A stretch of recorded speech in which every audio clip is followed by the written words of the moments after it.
All right, guys, welcome back to Piranha 10 Automotive. In this episode, you're going to see firsthand why automotive shops and professionals like myself do not order online parts for their customers or allow customer supplied parts. And it all boils down to warranty. Who is going to pay for the shop or the professional's time when the part fails? In this case, it works because it's my time and my money. In a customer's case, it would be my time and your money. In the front, you're going to see I get lucky and I get away with just tightening up a little bolt. But in the rear, you're going to see all the work I have to put in to get the warranty covered. So let's jump right in here and take a look at what's going on.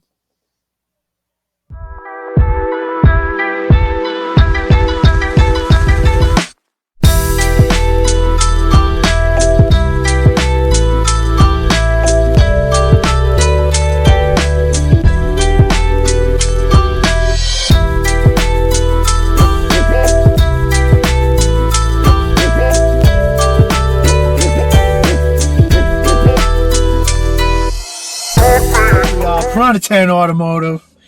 Got a problem with the '01 Chrysler 300. Just put new shocks in it.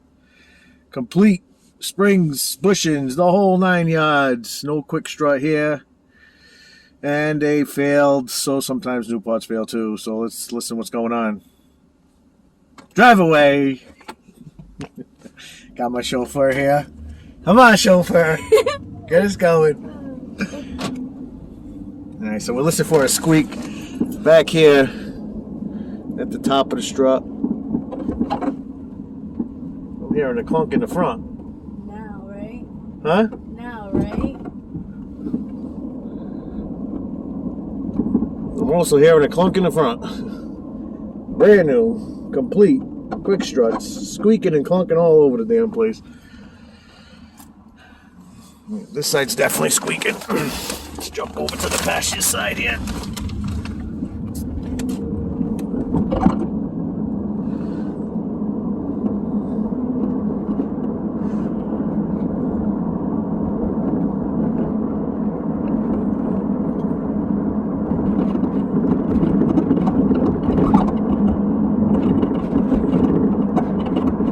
Passenger side sounds pretty good. It's quiet here. Let's go back to the driver's side. That is noisy as a motherfucker. Do you hear it in the front too? The squeaking part? The clunking. Yeah, like over here. And we got the front clunking also. It's just fine and dandy. Gotta love it.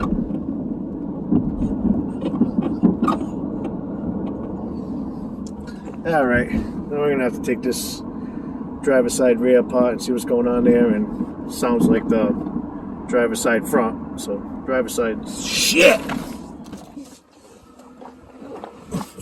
So as you can see now, I am no longer in the driveway. I found the garage. So let's take a look inside. As you can see here, it's nothing spectacular, but it keeps me out of the weather. So let's get back to this '01 Chrysler. See what's going on with these struts. All right, we're here at the front. Left strut here on the driver's side. And as you can see here, I don't know if I can do it here with the camera on, but this strut tower nut has come loose. Sorry guys. Let's see if I can get up. And you can hear it.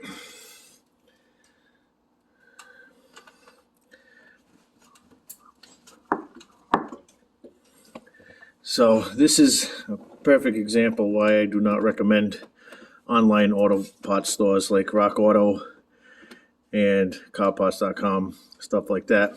Forget about eBay and Amazon. I definitely will not ever mess with them. But I went against my better judgment and went ahead and got from Rock Auto here. And you think you save a few bucks, but you really don't in the end. Again, trying to save pennies, tripping over dollars. So now to get this warranted, I would have to buy another left front strut, wait for that to come in, take this one off, put the new one back on, and send this one back. And of course, I'll have to pay for shipping for this process. So again, thought I was saving dollars. In the end, you never save dollars. You trip over dollars. You never save pennies. You trip over dollars. That's just the bottom line here. So what I'm going to do is I'm going to try to tighten this up and see what happens there. And then we'll take out the back seat and see what's going on with the back one here. So again, I went against my better judgment and got it from an online store. If I had bought it at O'Reilly's in Napa, I would call the store, have them have one in stock, take this one out, go to the store, grab the new one, put it back in. I won't even be messing with this right now. But let's tighten this up and see if that helps the issue. Again, I bought quick struts, so I did not mess with this. So all I had to do was unbolt it from the bottom, unbolt these 4 nuts up here, put it in, put everything back together. So this is a part that I did not touch. It was already pre-assembled. So let's tighten this up and see what we come up with. Look at this. This is super loose. Look at this. I can twist it, tighten it up by hand, loosen it up by hand. It's about to fall off. Luckily, the weight of the car is on the spring, but this is ridiculous. Again, trying to save pennies, tripping over dollars. I could see this already might be a problem. We're going to try to tighten it up, but if it happens again, I'm going to have to take this strut out. I'm going to have to order a new one, wait for it to come in, take this strut out. And again, it might be warranted, but they never warranty the shipping. And it's coming out of my pocket, so, it is what it is. But let's tighten this up and see what it sounds like. All right, so we got that tightened up. Let's see if we can. All right, we're shaking the car here. Sounding pretty good. Not moving now. So again, don't do the same mistake I do. Get quality parts from your local dealers here, and you won't have this problem. I think this is not going to hold. I think I'm going to have to end up changing this locking nut. But I'll drive it around for a little while and see what happens. But again, don't trip over dollars to save pennies. All right, so again, to get to these struts, they're back here under the speaker there. So we're going to have to take this cover off. The back seat is going to have to go completely off here. You have to take off this rear deck cover. Side panel covers here. Down in here. And all this in here. And down in here. And that should expose everything we need here to get to this rear strut back there under the speaker. All right, so take out this bottom half of the back seat. Right here at where the seat meets the floor, there's little pins that you just gotta pop up. As you can see them there. We'll get a better view right there. There. All right, and we'll do the same to the other side.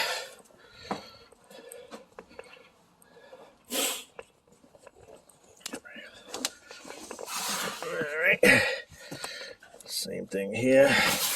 You can almost see it there in the shadow. And there you go. And there's your pins. There's your hole.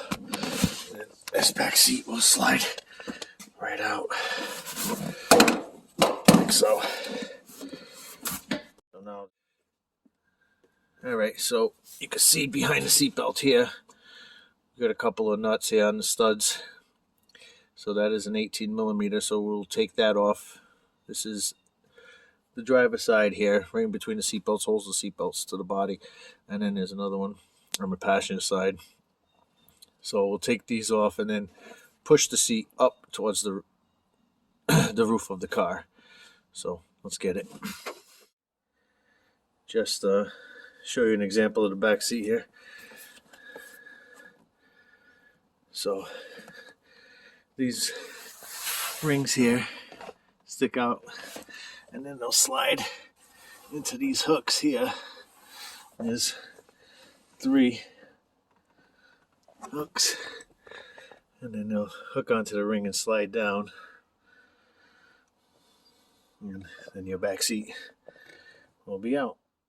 So before you can get this rear deck off, we are going to have to take these pillar covers off here first. As you can see, it's not going to slide out, so we'll be removing this pillar cover. We'll let it hang on the strap of the seatbelt. We'll move this pillar cover here. As you can see, you got to take the tan one, then the black one. And then the kick panel here. So it looks like kick panel, tan, then center. So upper, rear pillar, and then the black one. But start with the kick panel first. These are just clipped in, so they just pull straight up. This one actually slides down and then up. And then this one will come straight out. Alright, so here's the tan one. Got your clips here and here, and then this is the top side here. This is the top side, and then the bottom side will slide up and out on these hooks here and here. And then this is your center of the pillar again. Here's your clips here. Another clip here. And they'll just pull straight out. And then you got your kick panel here. Don't worry if the clip stays in. You just pull this out with some cotton pliers, and then you'll just stick it back in here. Just slide it back in. And these come straight out. So now, with your clips removed on the back deck will slide straight forward towards us. Alright, so I'm not going to remove the seatbelts, as you can see on the top 8 pillars here. I left the seatbelts intact. There's no need to take this cover all the way off, and then I'm going to do the same with the back deck.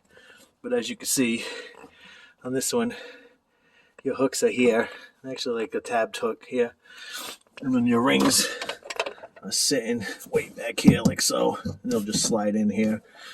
So again, I'm going to leave the seat belts connected. I'm not going to be taking these off just to take the the rear deck out or the upper pillars out, covers. So next step is we're going to be taking the speaker, because the top of our quick strut is under here. So I'm just going to get a short little Phillips head, remove off all these, disconnect the wire, and we'll take a look inside there and see what's going on. All right, so we got the speaker out of the way. I'm not sure how good you're going to see this in here. It's pretty good, but visual inspection, nothing is loose. Everything's tight. So, I mean, to recreate the problem, I literally got to get into the trunk and jump up and down to create the squeak. So you got to remember there's new struts all the way around. And so in theory, is on the body, where the body meets the strut, there's the rubber bush in there, and that's creating the squeaking. So what I'm going to do is drop down the strut, jack up the car, of course, and then drop down the strut and try to lube the mount, and then pull it back up, tighten it back up, and see if that releases the squeaking. Now, don't get me wrong, even an auto parts store can, the new parts can fail, but on a customer's car, I would never use an online parts, just for the simple fact that if this squeaks, the customer's not going to be happy, and it's going to take almost 2 weeks to, get another one, ship this one back, and, I'm going to have to pull all that money out of pocket, because obviously I can't charge the customer. So it's just, peace of mind, you know what I mean? And most, parts stores will reimburse me on the time if the part fails. So, there'll be no additional cost to the customers. So that's why I like to stay, with OE or, a quality aftermarket part, just so that way, the customer has peace of mind when they're driving down the road, and I don't really want to see them back 3 or 4 times for the same problem. But let's get this going, and we'll refilm and see if this squeak is any better, worse, same. And if it doesn't help, then I'll have to take this whole thing out and see what's going on. Maybe it's the spring to the bushing causing the squeak. So yeah, we're about to find out. All right, so my mechanic in the bottle didn't work. Obviously, it wasn't going to work. All right, mechanic in the bottle, you failed. But it did point me to a direction where the top of the strut bolt is just jumping up and down there. I mean, it is not tight on there. And it is in this hole, so I cannot get a wrench and hold the top of the strut at the same time. So I'm going to have to pull this down and try to tighten it manually. I'm going to take this all back out, take the rear tire back out, and all that fun stuff. Again, this is exactly why for customers' cars I do not accept online parts. I'm going to have to, if this does not fix the problem, I'm going to have to order a strut, condemn this one as failed, order the new one, pay for the shipping, pay for the new one, pay for the shipping to ship this one back, and then get reimbursed. I mean, this is going to be like a 2-week process. I mean, luckily the car is drivable. It's not a, safety issue. But if it was, then the car would be out of commission for all that time. And if you were my customer, you'd be very upset if this happened. I want to, get problems fixed as fast as possible. So, again, if I had bought this in the store, this is my own, personal car. It's my kid's car. So, I mean, it's coming out of my pocket, my money, my time. But dealing with a customer, I mean, I'm going to have to deal with my time and your money. So, if you're ever wondering why most technicians don't order online and get those cheaper parts, this is probably a perfect example. Yeah, again, if I had purchased this in the store, I'd call the store. They'd have another one for me. I'd take this one out, bring it back, come back, put the other one in, and bingo bango, the part company pays for my time and not you. So let's get this rear tire out, jacked up, pull this rear strut out and see what's going on here. All right, as you can see here, I mean, I replaced all four struts here, complete. I mean, just so that way I wouldn't have this problem. These are Monroe struts. And you can see we did all new brakes. Now, I know you might be thinking, this is an 01. I mean, the car's not even worth this much money. But again, this is not if the car's worth that much money. Can you replace the car for the amount of money you're spending on the car to repair it? And good chances is no. So let's say these struts cost $2,500 to go all the way around. Can you replace this car for $2,500? No, you're not gonna. So anyhow, I'm getting off the point here. So to get this strut out of here, I'm gonna have to remove the top of the sway bar links from both sides of the car, because if I try to pull down on these wishbones here, dog bone suspension here, sorry, if I try to pull down on these dog bone suspension here, they're gonna hit the sway bar here at this point. So this is gonna hit the sway bar, so I'm gonna have to loosen them on both sides of the car, and then the sway bar will be able to come down and the full suspension will be able, the spindle will be able to fall all the way down, and I'll be able to remove the strut from the mount here. So let's get it going. Back here, the passenger side now, remove this top nut, which will let the sway bar run free and down, and we'll also remove the caliper so we're not pulling on the caliper hose, and then we'll jump back on the other side and continue getting the strut out. Alright, I know what y'all are thinking. You can't be hanging these calipers off these brake hoses. So I want you to leave in the comments how much pressure this brake hose puts on this caliper and tell me if it's equal to the weight of this caliper. Now, brake hoses break. I mean, that joint's hit, but these are brand new brake hoses, and I should be hanging them, but I am not pulling on them. So leave me in the comments below what you think. Good idea or bad idea?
All right, so we got the strut out of here, and we've got our spring compressors here, the dangerous way. Don't try this at home.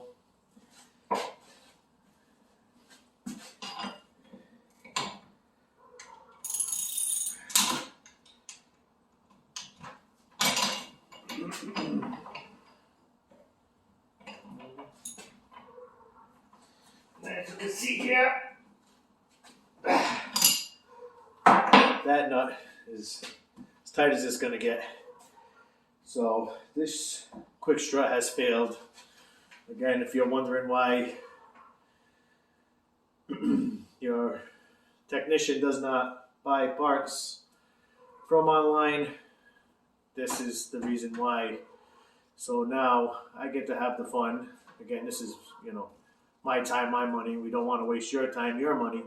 So I get to put this all back together, file a complaint, buy a new one, send this one back, and lose some money in the process and a whole lot of time. So I'll be making a part 2 of this once we get the new one here. So, all right, guys. So this is going to be the final scene of this episode. So here it is, all back together. I should have maybe made a video, but guess what? I get to do this all over again. So maybe I'll make a video of it, putting it back together in part two once I get the new strut and repair it there. And we're back together in here. Oh yeah. So let me know what you think in the comments. Do you agree with me? Do you disagree with me? You know, either or. If you like my videos, give me a thumbs up. Let me know. Thumbs down if you hate them. I don't care either way. And if you want to follow along in this project or any other project, don't forget to hit that subscribe button. We'll catch you on the next one.